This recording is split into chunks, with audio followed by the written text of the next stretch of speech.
অস্বীকৃতি। এই চ্যানেলের সমস্ত গল্প, চরিত্র ও ঘটনা সম্পূর্ণ কল্পনাভিত্তিক। কারো জীবনের সঙ্গে মিল থাকলে তা সম্পূর্ণ কাকতালীয়। এই চ্যানেলের উদ্দেশ্য শুধুমাত্র বিনোদন ও জীবনের শিক্ষা দেওয়া। ভালোবাসুন বাংলা গল্প, ছড়িয়ে দিন অনুভূতি ও মূল্যবোধ। ব্যর্থতা মানে কি সত্যিই শেষ, নাকি ব্যর্থতার মধ্যেই লুকিয়ে থাকে নতুন শুরু? আমাদের সমাজে একটা অদ্ভুত নিয়ম আছে। মানুষ শুধু সফল মানুষের গল্প শোনে। যে জিতেছে তার ছবি টাঙানো হয় দেওয়ালে, যে হেরেছে তার কথা কেউ মনে রাখে না। কিন্তু সত্যি কি তাই? সফলতার পেছনে যে অন্ধকার রাতগুলো থাকে, সেগুলো কি কেউ দেখে? কেউ কি শোনে বন্ধ দরজার আড়ালের কান্না? কেউ কি অনুভব করে নিজেকে অকেজো মনে হওয়ার যন্ত্রণা? আজকের গল্পটা একজন সাধারণ যুবকের, যার জীবনের শুরুটা ছিল ব্যর্থতায় ভরা, যার নাম শুনলেই গ্রামের লোক হাসত, যার কপালে সবাই লিখে দিয়েছিল এই ছেলে কিছুই হবে না। কিন্তু সময় সবচেয়ে বড় গল্পকার। যে ছেলেকে নিয়ে গ্রাম হাসত একসময়, সেই ছেলেটাই একদিন দেশের সবচেয়ে শক্তিশালী চেয়ারগুলোর একটায় বসেছিল। কিভাবে সম্ভব হলো এই অসম্ভব গল্প? কিভাবে ব্যর্থতা থেকে জন্ম নিল এক নতুন ইতিহাস? জানতে হলে শেষ পর্যন্ত থাকুন, কারণ এই গল্প শুধু অনির্বাণের নয়, এই গল্প প্রতিটি হার নামানা মানুষের।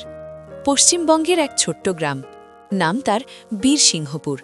চারদিকে সবুজ ধানক্ষেত, কাঁচা রাস্তা, পাশে নারকেল গাছ। সন্ধে হলে ঝিঝি পোকার শব্দ। এই শান্ত গ্রামেই থাকত এক সাধারণ পরিবার। পরিবারের কর্তা অরুণ চ্যাটার্জি, গ্রামের স্কুলের অত্যন্ত সম্মানিত শিক্ষক। শান্ত মানুষ, সৎ মানুষ। সারা গ্রাম তাকে শ্রদ্ধা করত। তার একমাত্র ছেলে অনির্বাণ চ্যাটার্জি। কিন্তু ছেলে বাবার মতো ছিল না। পড়াশোনায় মন বসত না। বই খুললেই ঘুম পেত তার। বন্ধুদের সাথে মাঠে খেলতে সে বেশি ভালোবাসত। সময় চলে গেল। এসে গেল মাধ্যমিক পরীক্ষার দিন। পরীক্ষা শেষ হল। গ্রামে শুরু হলো অপেক্ষার দিন। তারপর এলো ফলাফল প্রকাশের সকাল। সারা গ্রাম উত্তেজনায় ভরা, কারণ মাস্টার মশাইয়ের ছেলের ফলাফল। স্কুলের সামনে ভিড় জমল। কেউ হাসছে, কেউ উত্তেজিত, কেউ বলছে অনির্বাণ তো নিশ্চয়ই ভালো করবে। কিন্তু কয়েক মিনিট পরে ভিড়ের মধ্যে অদ্ভুত নীরবতা। একটা নামের পাশে লাল দাগ, অনির্বাণ চ্যাটার্জি, অঙ্কে ফেল। সেই মুহূর্তে সমস্ত শব্দ থেমে গেল। কারো মুখে কোনো কথা নেই। কেউ ধীরে বলল, মাস্টারের ছেলে ফেল করেছে। অনির্বাণ চুপচাপ দাঁড়িয়েছিল, মাটির দিকে তাকিয়ে। তার বুকের ভিতর কিছু একটা ভেঙে যাচ্ছিল। সেই দিনটা অনির্বাণ কোনোদিন ভুলতে পারেনি। বাবা কিছুই বলেননি, কোনো বকুনি নয়, কোনো চিৎকার নয়, শুধু নীরবতা। কিন্তু সেই নীরবতাই সবচেয়ে বেশি কষ্ট দেয়। বাড়ির বাইরের লোকজন ফিসফিস করছিল, মাস্টারবাবুর ছেলের এই অবস্থা, এ তো লজ্জার ব্যাপার। অনির্বাণের বুকের ভিতর আগুন জ্বলছিল। সে আবার পরীক্ষা দিল, কষ্ট করে পাশ করল। কিন্তু ততদিনে গ্রামের চোখে তার একটা পরিচয় তৈরি হয়ে গেছে, ফেল করা মাস্টারের ছেলে। উচ্চ মাধ্যমিকেও খুব ভালো ফল হলো না। ভালো কলেজে ভর্তি হওয়ার সুযোগ নেই। বন্ধুরা এক এক করে শহরে চলে গেল।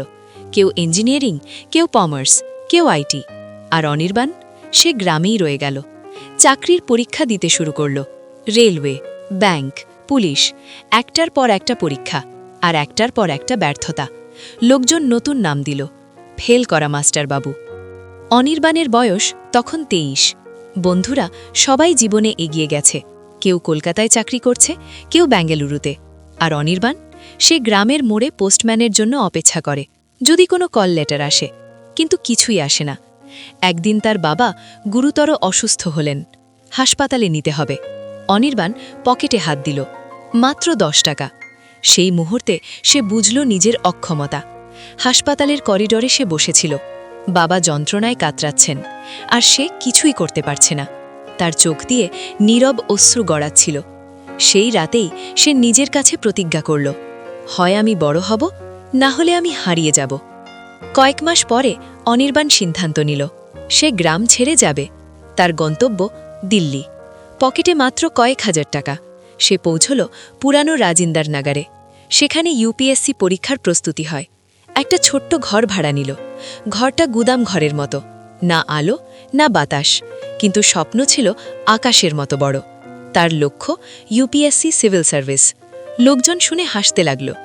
যে ছেলে মাধ্যমিকে ফেল করেছিল সে হবে আইএএস? অনির্বাণ কিছুই শুনল না। সে প্রতিদিন 18 ঘন্টা পড়তে শুরু করল। প্রথম বছর প্রিলিমস পরীক্ষায় বসল, মাত্র 1 নম্বরের জন্য বাদ। দ্বিতীয় বছর মেইনস পর্যন্ত গেল, কিন্তু ইন্টারভিউতে বাদ। তৃতীয় বছর আবার প্রিলিমসে ফেল।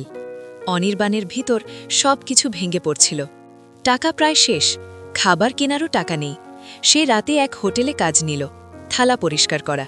সারা রাত হাড় ভাঙা খাটুনি। তারপর সকাল হলে লাইব্রেরিতে পড়া। চোখের নিচে কালো দাগ, শরীর শুকিয়ে গেছে। মা ফোন করলে সে হাসি দিয়ে বলতো, মা, আমি খুব ভালো আছি। চতুর্থবার অনির্বাণ সিদ্ধান্ত নিল, এটাই শেষ চেষ্টা, হয়তো এটাই শেষ যুদ্ধ। মেইনস পরীক্ষা চলছে। হঠাৎ তার তীব্র জ্বর হল। শরীরের তাপমাত্রা 104 ডিগ্রি। হাতে কলম ধরার শক্তি নেই, কিন্তু তার চোখে ভেসে উঠল কিছু মুখ। বাবার কান্না, গ্রামের উপহাস, নিজের অপমান। সে দাঁত কামড়ে কলম ধরল। অসুস্থ শরীর নিয়েই সে পরীক্ষা দিল। শেষ পেপার জমা দিয়ে সে অজ্ঞান হয়ে গেল। ফলাফল প্রকাশের দিন। দিল্লির এক ছোট্ট ক্যাফে। অনির্বাণের হাত কাঁপছে। সে মোবাইলে রেজাল্টের পিডিএফ খুলল। নাম খুঁজতে লাগল।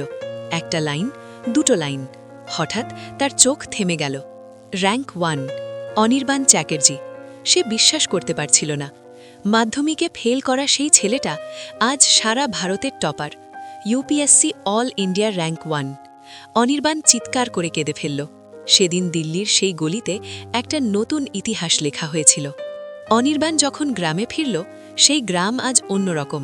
স্টেশনে মানুষের ভিড়, ব্যান্ড পার্টি বাজছে, পুলিশ সিকিউরিটি। সবাই তার এক ঝলক দেখতে চায়। বাবা চোখে জল নিয়ে দাঁড়িয়ে। অনির্বাণ বাবার পা ছুঁয়ে বলল, বাবা, আমি আজ সত্যি বাস করেছি। যারা একসময় তাকে নিয়ে হাসত, আজ তারা সেলফি তুলতে চায়। অনির্বাণ বুঝল, এই পৃথিবী শুধু বিজয়ীকে মনে রাখে। অনির্বাণ আজ ডিস্ট্রিক্ট ম্যাজিস্ট্রেট। তার অফিসের বাইরে মানুষের লাইন। একদিন এক বৃদ্ধা এলেন, তার সঙ্গে এক ছোট ছেলে। ছেলেটা মেধাবী, কিন্তু টাকার অভাবে পড়তে পারছে না। অনির্বাণ চেয়ার থেকে উঠে দাঁড়াল। বৃদ্ধার হাত ধরে বলল, মা, আপনার নাতি ফেল করবে না, ওর লড়াইটা আমি লড়ব। সেই দিন থেকে অনির্বাণ শুধু অফিসার নয়, সে হয়ে উঠল হাজার মানুষের ভরসা। এই গল্প আমাদের শেখায়, পরীক্ষার রেজাল্ট মানুষের ভবিষ্যৎ ঠিক করে না। ফেল করা মানে জীবন শেষ নয়। আসল পরীক্ষা হল হার না মানা। যে মানুষ বারবার পড়ে গিয়ে আবার উঠে দাঁড়ায়, তাকে থামানো কোনো শক্তির পক্ষে সম্ভব নয়। মনে রাখবেন, কয়লা চাপের মধ্যেই হিরে হয়। আজ যদি সবাই আপনাকে নিয়ে হাসে, ভয় পাবেন না, লড়াই চালিয়ে যান। কারণ আজকের ফেল করা ছেলেটাই আগামী দিনের সবচেয়ে বড় অফিসার হতে পারে। গল্পটি ভালো লাগলে চ্যানেলটি সাবস্ক্রাইব এবং ভিডিওটিকে লাইক ও শেয়ার করুন, সাথে কমেন্ট করতে ভুলবেন না।